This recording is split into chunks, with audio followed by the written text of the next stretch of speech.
Oke ya, kita langsung aja masuk bahas ya. Kita akan bahas tentang gimana caranya bikin team building yang bagus. Step pertama adalah building trust ya, atau kepercayaan, rasa percaya satu sama lain gitu ya. Nih gue tulis ya, rasa percaya satu sama lain tuh ya.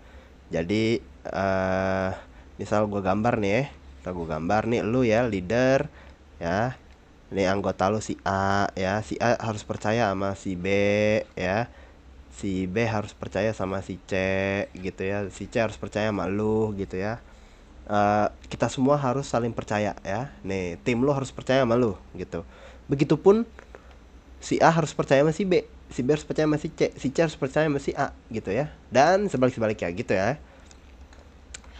Sederhana ya, gampang ya, dipahami ya, untuk membangun trust. Nah, pertanyaannya sekarang, trust kan artinya rasa percaya nih, ya.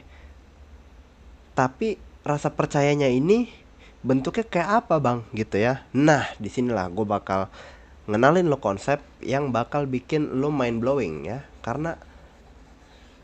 Karena mungkin lo baru sadar gitu, ternyata lah iya juga ya. Ini ya yang ngebuat kita saling percaya satu sama lain gitu. Tapi lo nggak sadar. Nih makanya gue mau ngasih tahu satu konsep ya yang bikin lo mind blowing tentang building trust untuk sebuah tim ya, untuk sebuah tim, untuk sebuah organisasi ya, satu anggota divisi dengan anggota lain segala macam segala macam. Oke, kita mulai dulu dengan pertanyaan yang sederhana ya.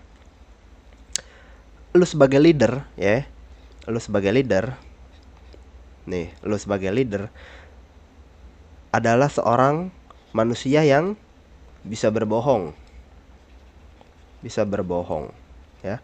Begitupun dengan anggota lu si A, si B, si C ya, mereka juga bisa bohong gitu ya. Jadi manusia-manusia ini ya, lu semua ya, anggota satu tim lu itu bisa bohong ya. Jadi artinya gimana caranya kita mau building trust dengan makhluk yang punya kapabilitas untuk berbohong ya. Gimana caranya gitu. Jadi pertanyaan ini aja udah jadi paradoks gitu. Oke, kita mau building trust untuk bikin tim yang gokil, tapi satu sama lain kita punya kualitas untuk berbohong ya, atau kita punya kapabilitas. Kita punya kapabilitas nih untuk berbohong gitu ya satu sama lain nih ya. Oh ya, si C bisa bohongin si A bisa bohongin si B ya, leadernya bisa bohongin ketiga anaknya nih ya, bisa aja. Kita mampu untuk berbohong, terus gimana caranya kita bisa percaya satu sama lain? Nah ini aja udah paradoks ya. Oke, problem itu gua harap lo paham ya, lo paham dulu nih problem statementnya. Oke, sekarang gue masuk ke yang berikutnya nih. Pertanyaan kedua, apa yang nggak bisa bohong ya? Apa yang nggak bisa berbohong gitu ya? Maksudnya apa bang?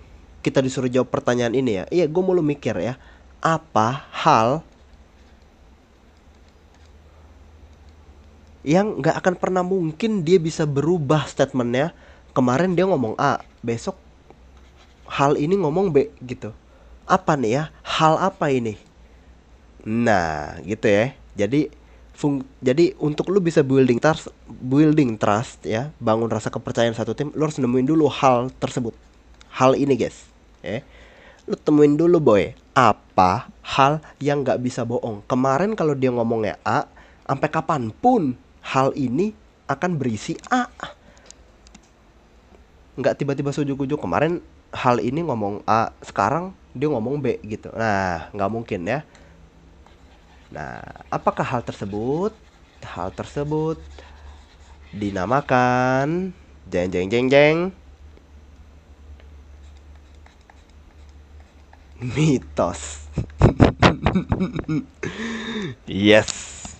Mungkin lo kaget, mitos. Lah, maksudnya apa, Bang? Gitu. Bukan mitos ini bohongan ya gitu, bukan mitos ini identiknya dengan dongeng ya. Dongeng identiknya dengan apa lagi? Cerita rakyat gitu ya, identiknya dengan mitologi ya, mitologi gitu ya. Ya bener, itu semua termasuk dongeng, itu semua ya, dongeng, cerita rakyat, mitologi, itu semua termasuk mitos. Tapi gue mau lo sadar dulu, definisi mitos nih apa sebenarnya? Paham ya? Mitos ini melahirkan dongeng, melahirkan cerita rakyat, melahirkan mitologi. Jadi mitos ini apa bang sebenarnya? Dan relevansinya sama building trust itu apa? Kenapa lu bisa bilang mitos ini hal yang nggak pernah bohong? Sekarang gini, lu pernah lihat nggak ya ada dongeng cerita rakyat yang berubah? Nggak pernah kan? Maling kundang ya dari dulu sampai sekarang dikutuk jadi batu. Ceritanya begitu, dia nggak bisa berubah tuh. Paham ya? Abis itu apa lagi? Dongeng-dongeng cerita rakyat lagi ya. Tadi kan maling kundang ya. Maling kundang tuh ya dari gua kecil ya, dari gua bocah sampai sekarang ceritanya kagak berubah, guys ya. Dia durhaka sama ibunya, dikutuk jadi batu. Begitu ceritanya. Dari dulu sampai sekarang kagak berubah. Udah mulai nangkep belum? Maksud gua dengan mitos itu apa? Ya. Semoga semoga lu paham ya yang gue maksud dengan mitos tuh apa ya, definisi mitos yang gue maksud di sini gitu, untuk team building ya, untuk membangun rasa kepercayaan.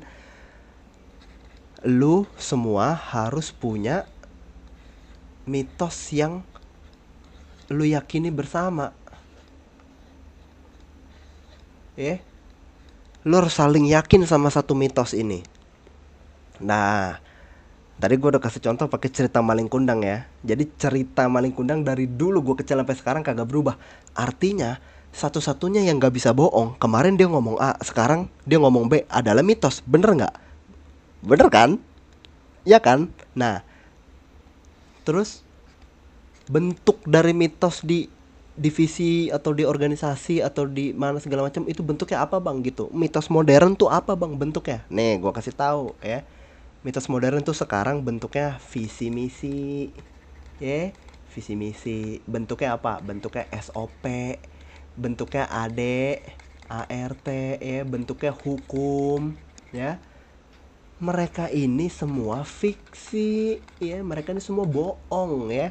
Hal yang nggak ada diada-adain nama manusia, biar apa? Biar kita bisa kerja sama. Karena apa? Karena kalau kita nih satu divisi ini megang mitos yang sama, meyakini mitos yang sama, kita bisa kerjasama. Karena apa? Mitos nggak bisa bohong. Misalnya ada hukum ya, hukum apa misalnya ya, di Undang-Undang Dasar 45 gitu ya, dari dulu sampai sekarang begitu gitu, nggak berubah. Visi misi organisasi gitu ya, di seri misalnya punya visi punya misi ya, sampai kapanpun itu visi misi yang nggak berubah, kecuali kalian semua sepakat untuk merubahnya. Itulah keistimewaan mitos ya. Jadi mitos itu kalian yakini bersama atau kalian imani bersama sehingga hal tersebut tetap ada gitu ya. Mitos apa lagi yang beredar di dunia modern ya ini ya? Top satu nih, top satu mitos paling tinggi sedunia adalah duit ya, duit gitu ya. Lu sok-sok idealis bilang, oh ya, gue nggak mau ngambil kerjaan itu, tapi kalau duitnya 10 m lu ambil gitu ya. Nah itu artinya apa? Artinya duit ini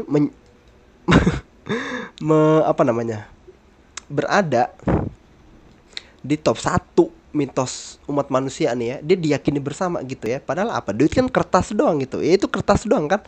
Uang 100.000 ya kertas doang gitu. Andai satu manusia sepakat 100.000 bisa beli Alphard, ya Alphard harganya 100.000 gitu ya. Nggak mungkin 1 m. Itulah fungsinya mitos dan kenapa mitos penting untuk mengikat umat manusia atau mengikat manusia satu sama lain untuk dia bisa kerja sama ya, karena mitos nggak pernah berubah kecuali semua manusia atau semua orang yang ada di dalam mitos tersebut sepakat untuk merubah atau merevisinya. Inilah yang gue sebut dengan apa? Building trust. Ini boy, trust itu artinya kepercayaan. Kepercayaan ya, belief system. Sistem kepercayaan. Sistem kepercayaan. kepercayaan. Ya, apa yang dimaksud sistem kepercayaan? Apa coba? Budaya, sistem kepercayaan bukan sistem kepercayaan. Apalagi? Agama, sistem kepercayaan bukan sistem kepercayaan. Mereka semua sharing the same value ya. Jadi kalau lo mau membentuk sebuah kepercayaan dalam tim lo pahami dulu konsep konsep yang tadi tuh ya. Konsep mitos. Ya. Makanya leader yang baik adalah storyteller yang baik juga. Gitu ya. Jadi kalau lo mau jadi leader, lo harus bisa storytelling ya. Storytelling ya, lo menyampaikan sebuah cerita, lo menyampaikan sebuah mitos dalam tanda kutip ya. Lo menyampaikan sebuah mitos yang bisa diyakini bersama. Ya. Nah, gua harap lo paham ya arah maksud gue tuh kemana ya. Maksud gua kalau lo mau building trust atau lo mau percaya sama tim lu sendiri harus punya mitos yang diyakini bersama ya. Dalam bahasa ininya ya, itu disebutnya sebenarnya intersubjective reality. Intersubjective reality ya. Tapi ini bahasa rumit ya, ini bahasan yang cukup ngejelimet ya di kepala. Gue nggak bakal ngebahas di sini, tapi sedikit kisi-kisi aja buat lo pada ya, yang kalau mau belajar tentang intersubjective reality, gue bakal bahas di series yang lain ya, bukan di series leadership dan manajerial ini ya. Gue bakal bahas di series antropologi nanti ya. Gue bakal bahas banyak tentang intersubjective reality gitu ya, dan apa pengaruhnya kepada manusia dalam mereka kerjasama ya, mereka membuat ritual ya, ritualnya bersama loh ya, mereka membuat ritual bersama ya. Sistem reward kelompok mereka ya, kelompok mereka ya. Ini semua itu bagian dari mitos yang mereka yakini bersama ya. Jadi untuk mereka bisa kerjasama, kenapa? Oh ya, karena disuruh sama dewa, disuruh sama dewi ya, kita harus kerjasama. Itu mitos itu yang kebetulan aja mereka yakin mitos itu ya. Terus mereka membuat ritual ya, ritual bersama. Oke ya, ini kita baru dapat panen ya, kita bikin sedekah sedekah untuk alam semesta ya. Jadi dari hasil panennya dikumpulin ya, dibuat sesajen gitu ya, untuk sedekah ke alam semesta ya. Terima kasih kepada alam semesta untuk memberikan kita hasil panen yang bagus bla bla. Itu kan mitos itu yang diyakini bersama. Habis itu apalagi sistem reward untuk kelompoknya ya. Oke, gue berburu, gue mengalami kegiatan yang berbahaya. Kalau gue mati nggak apa-apa gue mati ya, karena menurut mitos yang kelompok itu pegang, mati untuk berburu buat kelompok itu adalah mati yang terhormat ya. Jadi jasadnya akan dibawa pulang, habis itu dibikin ritual pemakaman yang menghormati mereka gitu, yang mati pada saat mereka berburu demi kelompoknya. Nah itu kan semua mitos ya, itu semua mitos ya. Dan itu bisa diterapkan di mana? Iya, di team building ya, di team building boy ya. Makanya gue ulang ya, leader yang baik ya, leader yang gokil ya, itu adalah storyteller yang gokil juga gitu ya. Gitu ya, semoga lu paham boy ya tentang apa yang lagi gue omongin nih, tentang membangun kepercayaan. Oke.